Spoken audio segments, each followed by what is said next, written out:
Hai, Assalamualaikum warahmatullahi wabarakatuh dan selamat pagi semuanya. Apa kabar kalian semua? Semoga semua sehat dalam lindungan Allah Subhanahu wa taala dan tidak ada kurang suatu apapun. Nah, baiklah pada pertemuan pertama kali ini untuk kelas 10 ATP untuk pelajaran kejuruan yang pertama dari saya adalah dasar-dasar budidaya tanaman. Pada materi pelajaran dasar-dasar budidaya tanaman, kita akan mempelajari berbagai macam cara atau teknik kita melakukan kegiatan budidaya tanaman, baik tanaman semusim maupun tanaman tahunan. Nah, untuk beberapa jenis tanaman tahunan atau semusim nanti akan kita pelajari lebih lanjut. Nah, untuk pertemuan pertama kali ini lebih ada baiknya kita mempelajari mengenai beberapa istilah yang nantinya akan sering kita bahas atau sering kita sebut. Nah, agar kalian tidak bingung, lebih baik kita bahas mengenai istilah-istilah terlebih dahulu. Oke, beberapa istilah yang mungkin akan sering kalian dengar nantinya, yaitu cabang primer. Nah, cabang primer ini adalah cabang yang tumbuh pada batang pokok tanaman.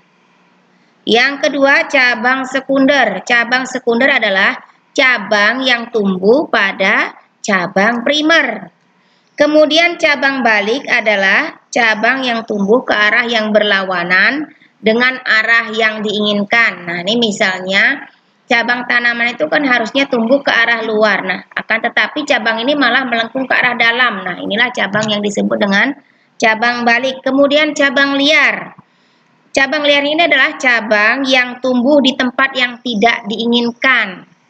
Nah, misalnya cabang ini tumbuhnya di pangkal batang. Nah, seharusnya pangkal batang ini tidak terdapat cabang. Nah, harus kita pangkas. Seperti halnya pada tanaman karet, ketika ada cabang yang tumbuh pada pangkal batangnya, ini harus dipangkas karena kita tidak menginginkannya. Kemudian ada disease atau tulisannya DCAC. Ini adalah penyakit yang disebabkan oleh jamur, bakteri, dan virus. Atau istilahnya nanti akan sering kita sebut sebagai organisme pengganggu tanaman, disingkat dengan OPT.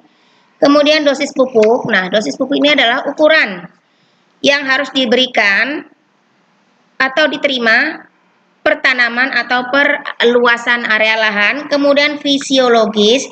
Fisiologis ini adalah struktur bagian-bagian dari tanaman. Kemudian gejala. Gejala adalah perubahan yang tampak ditimbulkan oleh bakteri, jamur maupun virus, atau istilahnya ini disebut juga sebagai bakteri, jamur, dan virus disebut juga sebagai organisme penyebab penyakit tanaman atau bisa dikatakan sebagai patogen.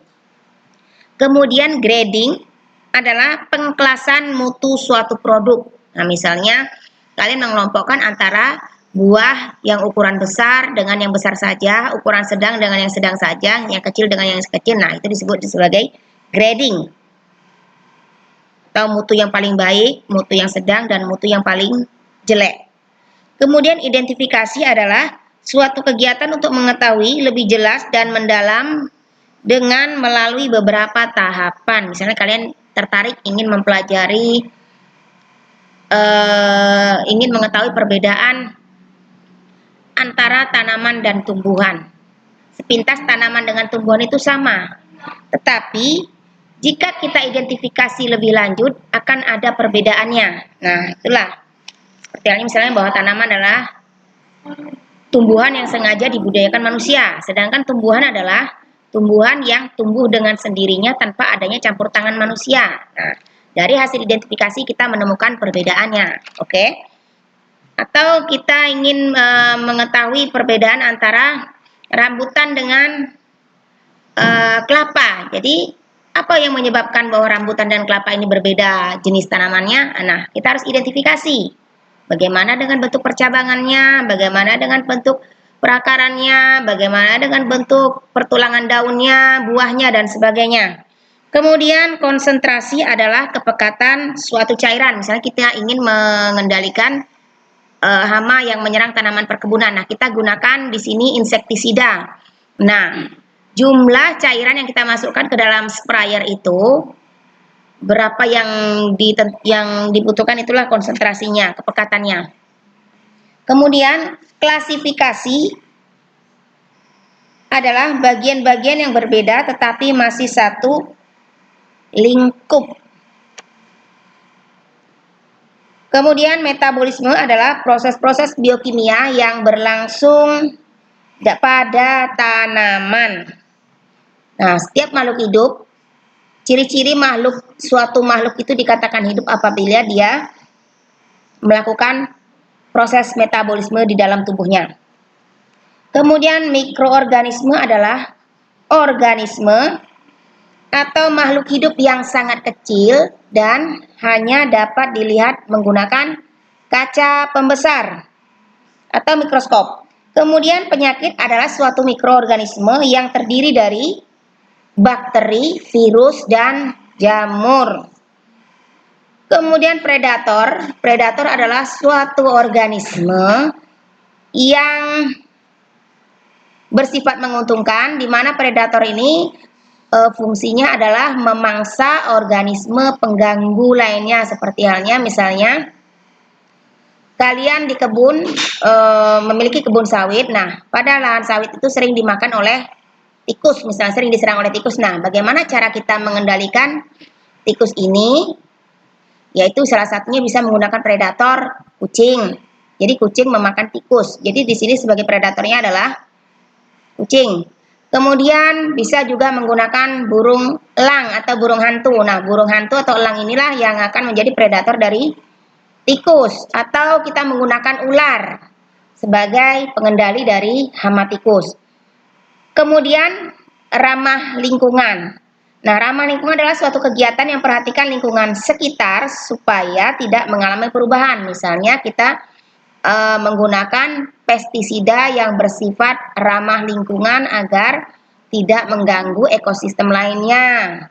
Yaitu salah satu pestisida yang ramah lingkungan, misalnya kita menggunakan pestisida yang berasal dari tumbuhan, atau kita menggunakan pupuk yang ramah lingkungan. Seperti apa contohnya? Misalnya pupuk kandang, kotoran ayam, kotoran sapi, kotoran kambing, dan lain sebagainya.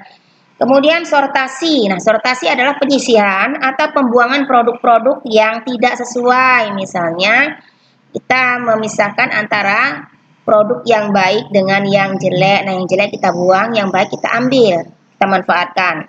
Kemudian tunas air. Nah, tunas air adalah cabang yang tumbuh pada batang pokok maupun pada cabang yang mengarah vertikal. Nah, cabang yang tumbuhnya tegak lurus ke atas, ini disebut sebagai cabang air.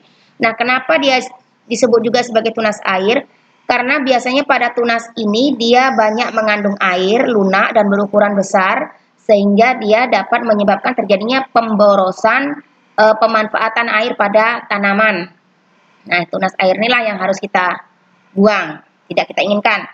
Kemudian translokasi. Nah, adalah proses aliran. Nah, translokasi ini biasanya terjadi dalam tubuh tanaman melalui proses metabolisme.